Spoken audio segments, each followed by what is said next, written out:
Hello everyone, you're from Flat on X and welcome to another episode of our free course. Today we'll be going over really order flow and how we can implement it in our trading. Before we even get into all that, we need to actually know why we need to use order flow and why it's important to implement in our trading.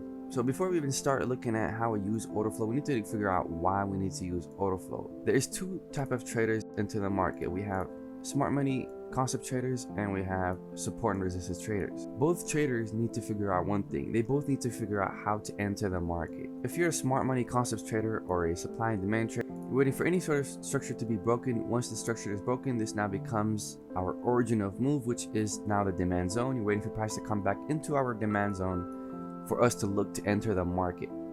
But what do you do when the market reaches this demand? How do you know that banks are aggressively entering the market? Or how do you know if banks have hidden their buy or sell limits into those zones?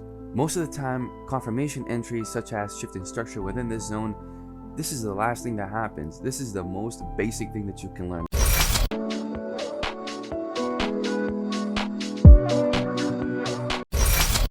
The first thing we need to understand is that the market is made up of bid and ask participants.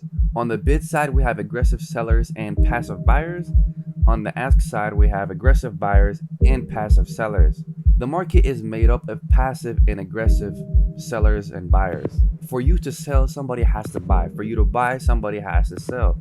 This one footprint is a representation of one red candle.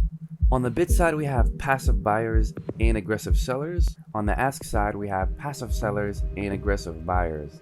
You as a trader need to figure out where are the banks hiding their limits or if they have aggressively entered the market. Each of those participants has their own goals.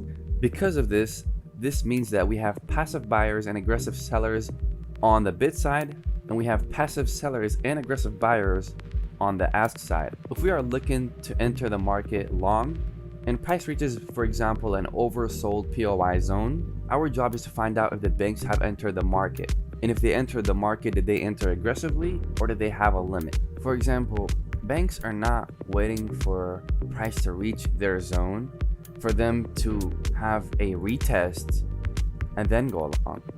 That doesn't work. Banks are not retest bots. They don't sit there and wait for a retest or a shift in structure or any of that bullshit that those gurus teach.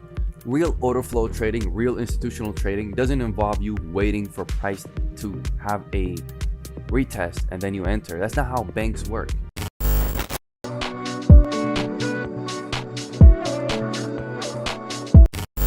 What we have here is our basic order flow terms that you can look at and download in the description below. These are very quick terms that you can learn off the go, and it can definitely help you sweep any of those confusion in your head.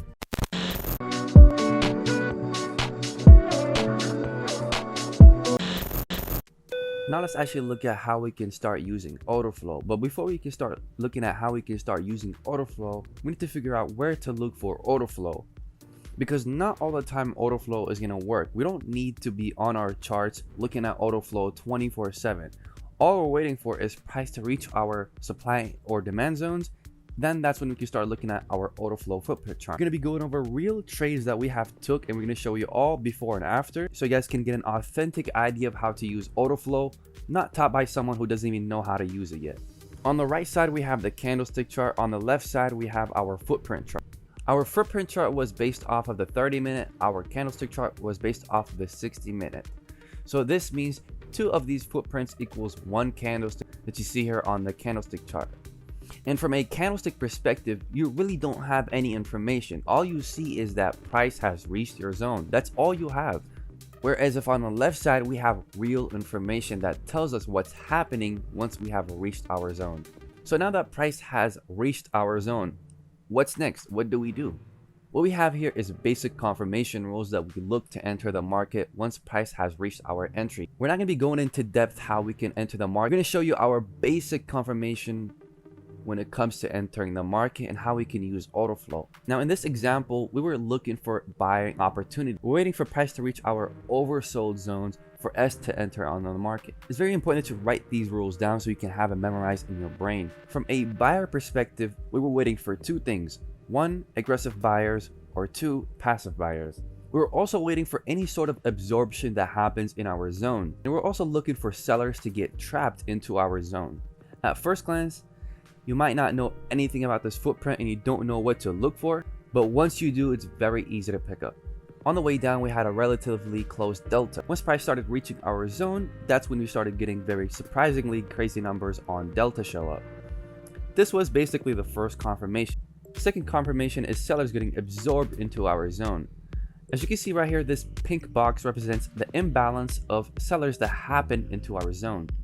Imbalance comes when there's a lot of aggressive buyers or sellers. This tells us that once we have reached our zone, we had a stacked imbalance of sellers, yet delta was changing to bullish. Now, because this is happening into our 1 hour cluster zone or POI zone, and we have identified that this zone is bullish, this tells us that these sellers are actually getting trapped into our buy zone. Each candlestick has its own order flow, meaning it has its own COT, it has its own POC, it has its own imbalance, etc. The next 30-minute candle, we had a bullish COT show up, which is exactly what we want to see after price reaching our bullish zone. After that, we started getting major buy imbalance, telling us that the market participants have aggressively bought or had their buy limits already set. Order flow can tell us a few things. It can tell us where banks are hiding their buy or sell limits, and it tells you what's happening in the market live.